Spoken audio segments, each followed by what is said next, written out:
ఈరోజు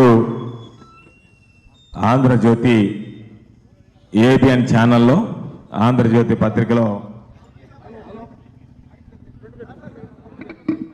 వచ్చినటువంటి కథనాల మీద తీవ్రమైనటువంటి ఆవేదనతో ఆందోళనకి దిగడం జరిగింది. అయితే ఈరోజు విలువలు ఏమాత్రం లేనటువంటి, నైతిక స్థాయి లేనటువంటి,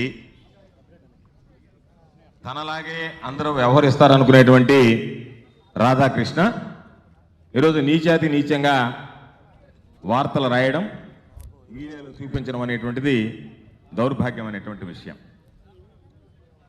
చివరికి ఏవి స్థాయికి దిగజారిపోయారు అనంటే, చంద్రబాబు నాయుడు దగ్గర తెల్లగాయితం ఇచ్చి ఆయన ఏది రాసిస్తే దాన్ని తీసుకొచ్చి ప్రచురించి ఏ విధంగా మా మీద బురద జల్లాలనేటువంటి దుర్మార్గం అనేటువంటి ఆలోచన జరుగుతుంది, కుట్ర జరుగుతుంది వైఎస్ఆర్ కాంగ్రెస్ పార్టీ మీద, జగన్మోహన్ రెడ్డి గారి మీద. రాధాకృష్ణకి ఇక్కడ నిలబడి ఛాలెంజ్ విసురుతున్నాం. మీకు దమ్ము ధైర్యం ఉంటే వైఎస్ఆర్ కాంగ్రెస్ పార్టీని, జగన్మోహన్ రెడ్డి గారిని రాజకీయంగా ఎదుర్కొనేటువంటి ప్రయత్నం చేయండి తప్ప వ్యక్తిగతంగా దాడులు చేసి దానివల్ల మా ఆత్మస్థైర్యాన్ని దెబ్బతీయాలనుకుంటే చాలా పొరపాటు. ఇటువంటివి చాలా అధిగమించినటువంటి వాళ్ళం. ఈరోజు వైఎస్ఆర్ కాంగ్రెస్ పార్టీ శ్రేణుల గురించి మాట్లాడుతున్నారు. వైఎస్ఆర్ కాంగ్రెస్ పార్టీ శ్రేణులకి వారసత్వంగా మా నాయకుడు జగన్మోహన్ రెడ్డి గారు ఇచ్చినటువంటి గుండె ధైర్యం ఉన్నన్ని రోజులు నీ కథనాలు, నీ వార్తలు మమ్మల్ని కదిలించలేవు అనేటువంటి విషయాన్ని సందర్భంగా తెలియజేస్తున్నాం. ఈరోజు మీరు ఏ విధంగా తయారయ్యారంటే, కనీసం నీకు విజ్ఞత ఉంటే, నువ్వు మనిషివైతే, నువ్వు నిజంగా కడుపుకి అన్నం తినేటువంటి వ్యక్తివి అయితే, ఈరోజు చెల్లికి ఆలికి తేడా తెలియనటువంటి విధంగా నువ్వు వార్తలు రాస్తున్నావు అంటే దాని వ్యవహార శైలి ఏ విధంగా ఉంది అంటే, నేను ఏదైనా సరే వీళ్ళని వ్యక్తిత్వంగా, వాళ్ళ మానసికంగా వాళ్ళ మీద దాడులు చేయాలనేటువంటి ఆలోచనతో ఒక జర్నలిజం అనేటువంటిది మర్చిపోయి జర్నలిజం ముసుగులో బ్రోకరిజం చేసుకునేటువంటి నువ్వు ఈరోజు మమ్మల్ని గురించి మాట్లాడతావా? మా కుటుంబ సభ్యుల గురించి మాట్లాడతావా? వైఎస్ఆర్ కాంగ్రెస్ పార్టీ శ్రేణులకు సంబంధించినటువంటి ఏ రోజు ఇళ్లలో నుంచి బయటకు రానటువంటి వాళ్ళ భార్యల గురించి మాట్లాడతావా? అంటే నీ ఉద్దేశం, నీ ఆలోచన నీకు ఇచ్చినటువంటి డైరెక్షన్ ప్రకారం వీళ్ళని మానసికంగా హింసిస్తే వీళ్ళ లోడు మూతలు పడతాయన్నట్టుగా వ్యవహరించాం. అందులో భాగంగానే ఈ రోజు మీరు ప్రవర్తించారు. కాబట్టి ఖచ్చితంగా ఈ రోజు ఈ సందర్భంగా తెలియజేస్తున్నాం, మేము ఇటువంటి ఉడత బెదిరింపులకు భయపడేటువంటి వాళ్ళం కాదు. ఖచ్చితంగా ఈ రోజు మీరు ఏదైతే ఆలోచన చేస్తున్నారో, ఏ విధంగా అయితే మీ ఆలోచన విధానం కొనసాగుతుందో తప్పనిసరిగా రాబోయేటువంటి రోజుల్లో దాన్ని సమర్థవంతంగా ఎదుర్కొనేదానికి ప్రయత్నం చేస్తాం. ఖచ్చితంగా అన్ని విధాలా కూడా ఈరోజు మీరు ఒక్కసారి ఆలోచన చేయాల్సింది, మహిళలు రేపు మిమ్మల్ని దోషులుగా నిలబెట్టేటువంటి పరిస్థితి ఏర్పడింది. మీరు చేసినటువంటి దుర్మార్గమైనటువంటి పనులకి ఈరోజు మిమ్మల్ని కోసి కారం పెట్టేటువంటి పరిస్థితి ఏర్పడింది. గుర్తుపెట్టుకోండి. ఈరోజు ఒక్క పిలుపుతో మేమందరం ఇక్కడికి వచ్చి ఎందుకైనా సరే నీకు కనీసం కనువిప్పు కలుగుతుందేమో, దీని ముందు నిలబడి మాట్లాడితే కనీసం నిన్ను ప్రశ్నించేవాడు లేడు అనుకుంటున్నారేమో. ఎవరో ప్రశ్నించరులే, మా ఇష్ట ప్రకారం నేను వ్యవహరిస్తాను, నా పేపర్లో నేను రాసేస్తాను, నేను చూపించేస్తాను అనుకునే విధంగా కాకుండా మరలా చెప్తున్నాం, మీకు ధైర్యం ఉంటే మమ్మల్ని రాజకీయంగా ఎదుర్కోండి. మిమ్మల్ని రాజకీయంగా ఎదుర్కొనేటువంటి శక్తి మీకు లేకపోతే మాకు వెన్నెముక లేదా? మేము వెన్నెముక లేనటువంటి వాళ్ళమా? ఒంటరిగా వచ్చి ఒంటరిగా పోటీ చేసి ఈరోజు 40% ఆంధ్ర రాష్ట్రంలో ఓటు షేరు సాధించుకున్నటువంటి వ్యక్తి మా నాయకుడు జగన్మోహన్ రెడ్డి గారు. ఏ రోజు ఒకరితో కలిసి రాలా, ఏ రోజు ఒకరు అండ కోరలా, ఏ రోజు ఒకరోజు మహిళలను అడ్డుపెట్టుకుని రాజకీయం చేయలే. ఈ రోజు మహిళలను అడ్డుపెట్టుకుని రాజకీయం చేసేటువంటి వ్యక్తులు మీరు.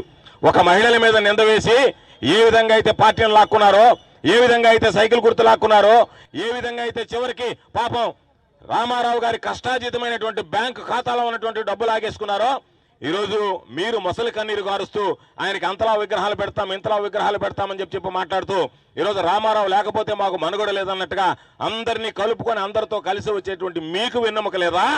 ఒంటరిగా పోటీ చేసేటువంటి మాకు వెన్నెముక లేదా అనేటువంటిది ఆలోచించాల్సినటువంటి సందర్భం. కాబట్టి ఖచ్చితంగా మాకు వెన్నెముక ఉంది, ధైర్యం ఉంది, దమ్ముంది. కాబట్టి అన్ని విధాలా ఎదుర్కోగలిగినటువంటి శక్తి చాలా ఉన్నాయి.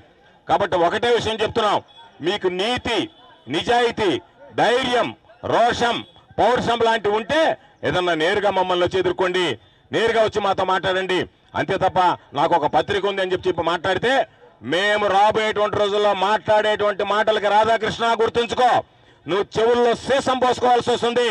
మేము చూపించడం మొదలు పెడితే కళ్ళకి గంతలు కట్టుకోవాల్సినటువంటి పరిస్థితి ఏర్పడుతుంది. నీ అంత నీచమైనటువంటి చరిత్ర బహుశా నాకు తెలిసి ఆంధ్ర రాష్ట్రంలో ఎవరికి ఉండదు.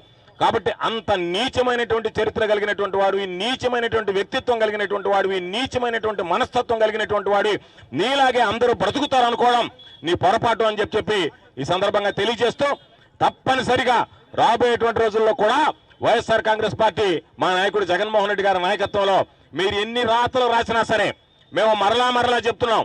నువ్వు మా మీద చాలా రాసావు, మరలా రాస్తూనే ఉంటావు. నీ రాతలకు మేము భయపడం.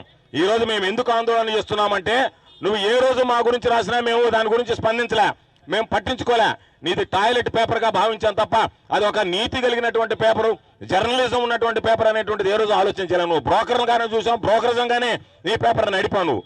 కాబట్టి ఈ రోజు మా కుటుంబాలకు సంబంధించి హీనాతిహీనంగా నువ్వు మాట్లాడావు. కాబట్టి ఎవరైనా నీ ఇంట్లో ఉండేటువంటి మీ చెల్లెలు, మీ కూతురులకు సంబంధించో, లేదా నువ్వు ఎక్కడైనా ఒక మహిళ దగ్గరికి వెళ్ళో, లేదా నీకున్నటువంటి ప్రెస్ ఫారంలోనో ఏమయ్యా ఇది రాశాను, దీనికి సంబంధించి మీ స్పందన ఏంటంటే నీ ముఖాన్ని ఉమ్మేస్తారు లేదా ఒక్కసారి ఆలోచన చేసుకో.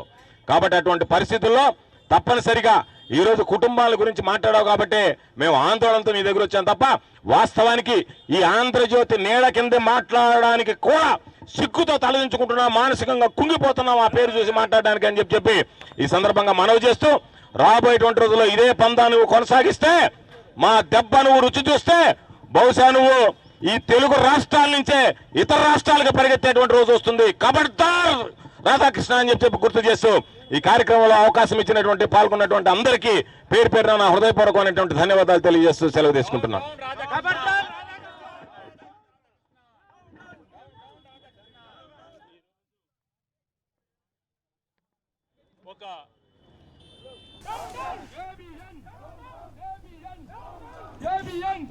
విజువల్స్ లో చూస్తున్నాం. ఏబిఎన్ రాధాకృష్ణ బూతు రాతలపై వైఎస్ఆర్సీపీ ఆందోళన కార్యక్రమం చేపట్టింది.